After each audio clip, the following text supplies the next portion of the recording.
Hello guys, इससे पहले lecture में हमने सीखा था वेरिएबल्स और डाटा टाइप के बारे में। अब हम इस लेक्चर में ऑपरेटर्स के बारे में सीखेंगे। मैंने ऑलरेडी एक पाइथन फाइल बना ली और उसमें ऑपरेटर्स के नाम लिख दिए हैं ताकि हमारा टाइम ज़्यादा से ज़्यादा बच सके, क्योंकि ये लेक्चर लेंथी होगा।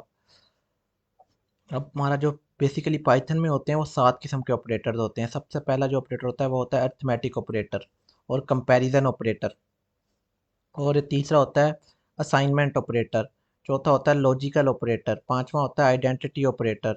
छठा होता है मेंबरशिप ऑपरेटर। और जो वो सातवां होता है वो बिट वाइज ऑपरेटर होता है। हम कंपैरिजन ऑपरेटर को अक्सर जगह रिलेशनल ऑपरेटर भी कहते हैं। तो बेसिकली सबसे ज़्यादा जो यूज़ होते हैं वो चार ऑपरेटर पहले यूज़ होते हैं। ये भी यूज़ होते हैं लेकिन ये थोड़े कम यूज़ होते हैं। ये चार ऑपरेटर बहुत ज़्यादा यूज़ होते हैं। अरिथमेटिक ऑपरेटर सबसे ज़्यादा यूज़ होता है और कंपैरिजन ऑपरेटर भी।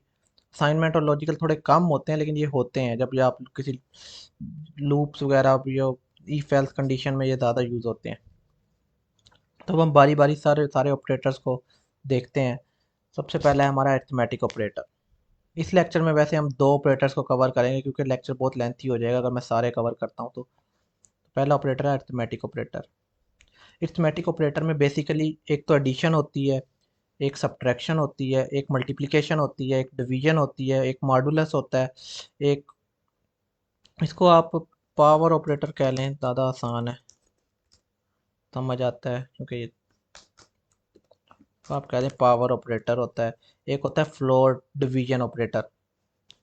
इस डिवीजन और फ्लोर डिवीजन में थोड़ा सा फ़र्क है, ये मैं आपको आगे चल के बताता हूँ। अब सबसे पहले हम एडिशन देख लेते हैं। एडिशन आपको नाम से ही पता चल रहा है कि दो नंबर या तीन नंबर या जितने भी नंबर हो उनको ऐड करना।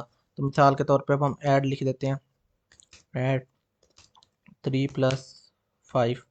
हम प्रिंट कर देते हैं ऐड,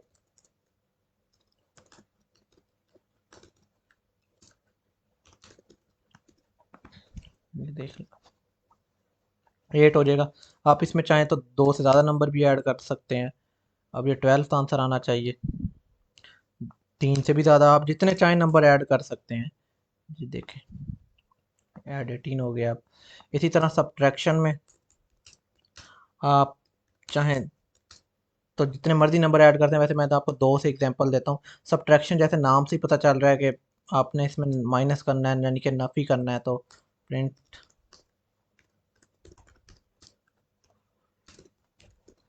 10 में से 5 निकाले तो इसका मतलब 5 बच जाएगा।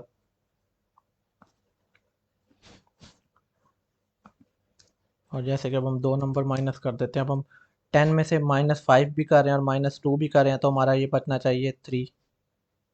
इसी तरह मल्टीप्लिकेशन होती है, MUL इसका नाम लिख सकते हैं। और हम 2 × 5,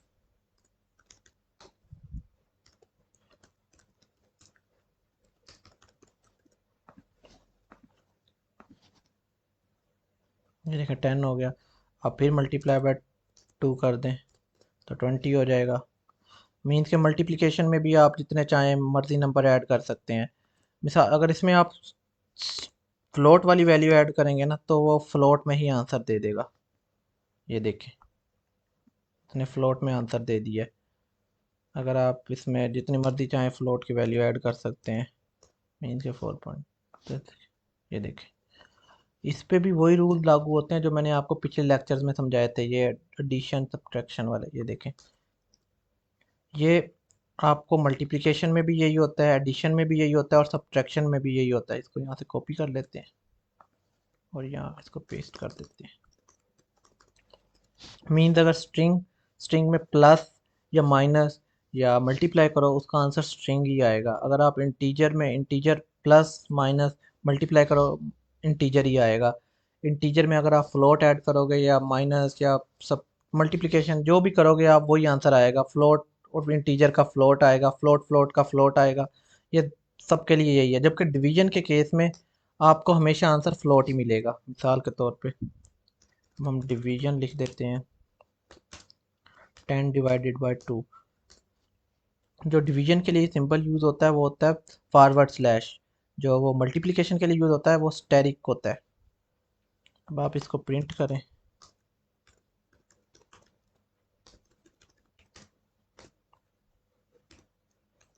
डिवीजन डिवीजन, ये देखें उसने आंसर हमें फ्लोट में दे दिया है।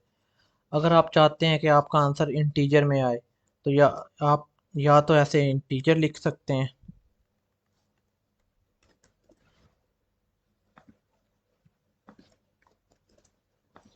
ये अब आपका आंसर इंटीजर में आएगा, या आप आगे चल के आप फ्लोट डिवीजन के बारे में बताऊंगा तो आपको बहुत ज़्यादा मालूम आ जाएगा। अब यहाँ 12 डिवाइडेड बाई 5 कर देते हैं तो इंटीजर हटा के, तो ये हमारा आंसर पॉइंट्स में आना चाहिए। अगर आप इंटीजर लेना चाहते हैं तो वो आप इंटीजर लिख सकते हैं, मतलब या भैया इंटीजर लिख देंगे तो ट्रू आ जाएगा।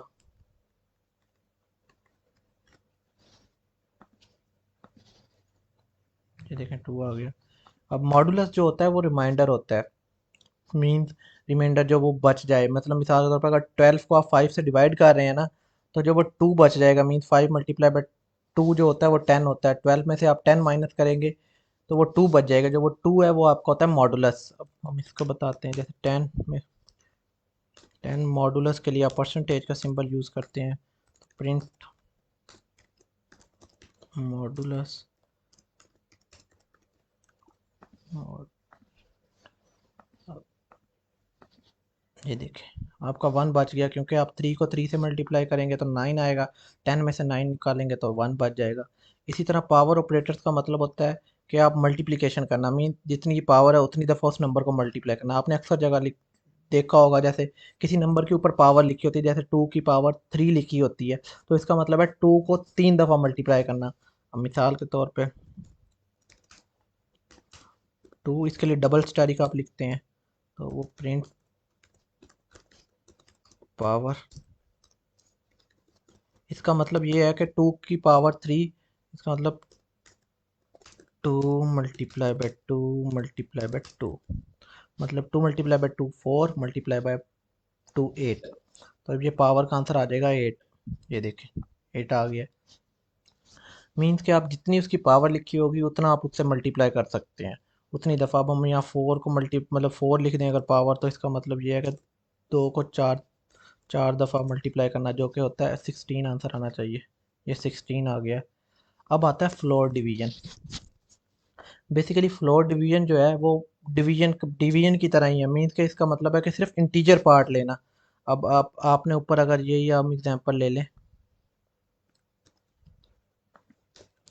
आपका जो ये आंसर आ रहा था, अगर 12 को 5 पे डिवाइड करते हैं विदाउट इंटीजर,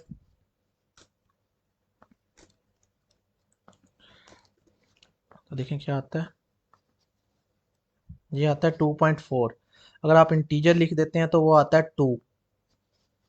अब इसमें अगर आप डबल स्लैश लगा दें, और इसका नाम चलो चेंज कर देते हैं, वैसे फ़र्क तो कुछ भी नहीं पड़ेगा, फ्लोर डिवीजन।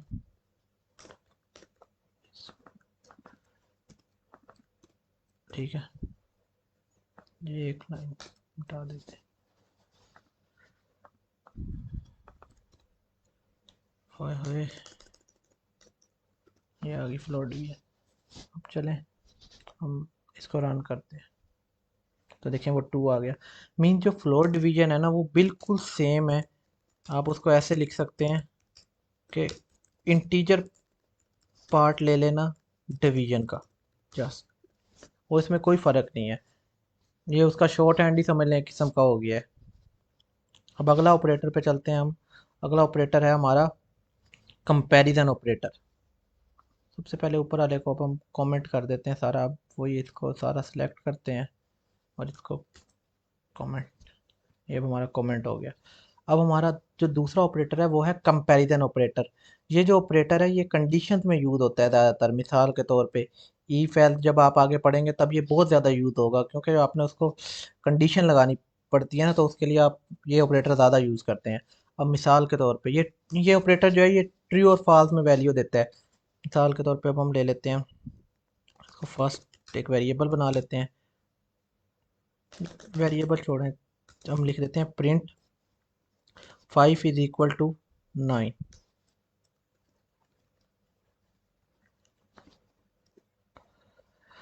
आपने लिखा है कि 5 जो है वो is equal to double is equal to लिखा है, तो इसका मतलब ये लॉजिकल ऑपरेटर है, मतलब ये असाइनमेंट ऑपरेटर नहीं है, ये साइन नहीं कर रहा, ये वो ये कहना चाह रहा है कि 5 9 के बराबर है, जबकि नहीं बराबर। ये देखें ये फॉल्स है। अगर आप यही लिख दें 5 इज इक्वल टू 5, तो 5 वो लिखना चाह रहा है कि 5 इज इक्वल टू 5 है, तो इसका मतलब ये है कि वो उसके बराबर ही है, मतलब 5 की वैल्यू 5 के बराबर है, तो उसको आप ट्रू लिखेंगे। ये ट्रू आ गया। अब आपका, हम मिसाल के तौर पे अब हम यही दोबारा से कॉपी कर लेते हैं। अब ये नॉट इक्वल टू है, अब इसको सिंबल होता है एक्सक्लेमेशन मार्क और इज इक्वल, एक्सक्लेमेशन मार्क और इज इक्वल, इसको अब हम कर देते हैं कमेंट। ये जो आपका पहली वैल्यू वो फॉल्स दे रहा था, दूसरी वैल्यू ट्रू दे रहा था, क्योंकि 5 9 के इक्वल ही नहीं है, तो ये फॉल्स होगी, ये होगी फॉल्स। 5 5 के इक्वल है, ये होगी ट्रू। ठीक है। अब इस केस में वो कह रहा है 5 is equal to is not equal to 9, तो इसका मतलब ये ट्रू है, क्योंकि 5 9 के इक्वल नहीं है, तो ये वैल्यू आपकी ट्रू आएगी। और ये यहाँ कहना चाह रहा है 5 is not is equal to 5, ये तो गलत है, क्योंकि 5 जो है वो 5 के इक्वल है ना, तो इसका मतलब होगा ये फॉल्स है।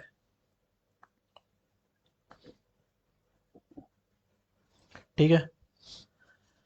ये ऊपर वाला जो है, जब वैल्यू वो बराबर होगी तो वो ट्रू देगा, और अगर वो बराबर नहीं होगी तो वो फॉल्स देगा। नॉट इक्वल टू में केस में उल्टा हो जाएगा। अब मिसाल के तौर पे अगर हम प्रिंट कराना चाहें, प्रिंट 5 इज इक्वल टू 5.0, ये ट्रू है या फॉल्स है? ये देखें ये ट्रू है। बेशक ये फ्लोट में है, ये इंटीजर में है, लेकिन उसकी वैल्यू तो सेम है ना, मीन्स के कोई फ़र्क नहीं है। जब आप इसको लिख दें 5.000, बेशक यहाँ इसके सामने लिख दें 0000, इतने सारे ज़ीरो डाल दें, तब भी ये ट्रू देगा। देखें इसने ट्रू दी है। इन ऑपरेटर में आप ये नहीं देख सकते कि अगर वो 5.0 है या 5 है, वो बेशक उनकी डाटा टाइप चेंज है, लेकिन वो वैल्यू के हिसाब से सेम है। जो ये हमारे ऑपरेटर, ये वाला ऑपरेटर है, ये हमारी वैल्यू देखता है, ना कि वो वेरिएबल डाटा टाइप देखता है कि ये कौन सी डाटा टाइप का कौन सी डाटा टाइप का नहीं है। अगर आप ऐसे लिखेंगे जैसे कि अब आप ये लिख लें प्रिंट 5 इज इक्वल टू 5.0000001, अब ये देखें अब ये क्या देगा। अब इसको देना चाहिए फॉल्स, क्योंकि ये बराबर नहीं है, क्योंकि देख लें एंड पे जाके 1 हो गया, चेंज हो गया। अब इन ऑपरेटर्स को कर देते हैं कमेंट। अब हमारा अगला ऑपरेटर जो है वो है ग्रेटर देन का। इसका मतलब है कि ये जो आप लेफ्ट साइड पे नंबर लिखेंगे, वो अगर ग्रेटर है राइट साइड वाले नंबर से, तो वो आपका ट्रू आएगा। अगर वो मिसाल के तौर पे लेफ्ट वाला जो है, इसको हम कमेंट में लिखते हैं left is greater than right then true, otherwise false. अब हम दोनों वैल्यू ले लेते हैं, जैसे कि प्रिंट 5 ग्रेटर देन 2, प्रिंट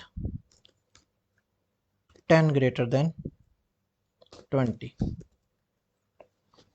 देखें पहला वाला ट्रू है, क्योंकि 5 2 से ग्रेटर है, जबकि 10 जो है वो 20 से ग्रेटर नहीं है, तो ये आपकी फॉल्स वैल्यू है। अब आप इसको पॉइंट्स में भी लिख सकते हैं, जैसे 5 ग्रेटर देन 2.5, 10 ग्रेटर देन 20.6, तब भी वो चेंज नहीं होगा, क्योंकि 5 हमेशा 2 से ग्रेटर ही और 2.5 से ग्रेटर ही है। 10 जो है वो नहीं ग्रेटर 20.6 से। अब इसको कर देते हैं कमेंट। अब जो ये है, इसका होता है ऑपोजिट बिल्कुल। लेफ्ट वैल्यू अगर अगर तो स्मॉलर है राइट से, तो वो ट्रू होगा, अदरवाइज फॉल्स होगा। जैसे print 8 greater than 4, print 9 less than 9 less than 5, sorry 5 नहीं, यहाँ लिख देते हैं 15 क्योंकि ऊपर 17 सॉरी। चलो, अब ये वैल्यू है 8 इज लेस देन 4, तो फॉल्स है। 8 जो है वो ग्रेटर है 4 से। अब 9 इज लेस देन 17, ये ट्रू है क्योंकि वो उससे स्मॉलर है। 9 जो है वो स्मॉलर है 17 से। अब जो ये ग्रेटर देन और इक्वल टू, इसका मतलब ये होता है कि या तो ग्रेटर है या इक्वल है। मिसाल के तौर पे अब यहाँ हम प्रिंट करवा देते हैं, प्रिंट 5 ग्रेटर देन 4, ये दे ग्रेटर देन या इक्वल। ठीक है, इसका मतलब या तो ग्रेटर देन है या इक्वल है, तो ये ट्रू देगा। अब 5 इज ग्रेटर या इक्वल देन 4, 5 वाकई उनसे बड़ा है, तो ये आपकी ट्रू देगा। अगर 5 इज ग्रेटर देन और इक्वल टू 5, तब भी ये ट्रू देगा। अगर 5 इज ग्रेटर देन और इक्वल देन 10, ये अब फॉल्स देगा। ये देखें, इसी तरह इसी को अब हम कॉपी कर लेते हैं। लेस देन में होता है कि 5 इज लेस देन और इक्वल टू 10, ये आपका ट्रू देगा क्योंकि 5 जो है वो 10 से छोटा है। अगर 5 इज लेस देन और इक्वल टू 5, ये आपका इक्वल है, तो इसका मतलब ये भी ट्रू देगा, ट्रू दी। अगर 5 इज लेस देन और इक्वल टू 2, ये आपका फॉल्स देगा क्योंकि वो ना तो इक्वल है ना वो लेस है, ये फॉल्स देगा। बेसिकली ये जो है ये सेम ही होते हैं, बस ग्रेटर और लेस देन, ग्रेटर और इक्वल टू और लेस देन और इक्वल टू, ये इसके बिल्कुल सेम ही है ग्रेटर देन और लेस देन के। जस्ट ये फर्क आ जाता है कि ये इक्वल भी चेक करता है। इस लेक्चर में इतना ही था। अब हम अगले लेक्चर में ये बाकी सारे ऑपरेटर्स देखेंगे। ये assignment operator, logical operator, identity operator, membership operator, bitwise operator. ज़्यादा जो ऑपरेटर यूज़ होते हैं वो यही यूज़ होते हैं। ये भी यूज़ होते हैं लेकिन ये बहुत कम मिकदार में होते हैं, ये वाले। ये बहुत ज़्यादा यूज़ होते हैं, सबसे ज़्यादा मेरे ख्याल से ये जो अरिथमेटिक ऑपरेटर्स यूज़ होते हैं, फिर उसके बाद कंपैरिजन ऑपरेटर आते हैं। दोनों ऑपरेटर बहुत आसान है। मैं आपको ना अब ये फाइल भी गूगल ड्राइव की सूरत में देना शुरू कर देता हूँ। बेसिकली मैं इसको दे गिटहब की सूरत में भी सकता हूँ, लेकिन कुछ लोगों को मे भी गिटहब ना चलाना आता हो, तो गूगल ड्राइव अभी सीख लेते हैं, मतलब गूगल ड्राइव यूज़ कर लेते हैं। फिर आगे गिटहब जब हम सीखेंगे ना, तो फिर मैं गिटहब पे कोड अपलोड किया करूँगा क्योंकि वहाँ बहुत आसानी होती है। आप हर चीज़ आसानी से देख सकते हैं और आपको ईजी होगा। लेकिन अभी अभी अपलोड नहीं कर सकते क्योंकि काफ़ी लोगों को गिटहब आता भी नहीं होगा चलाना। तो शुक्रिया, थैंक यू।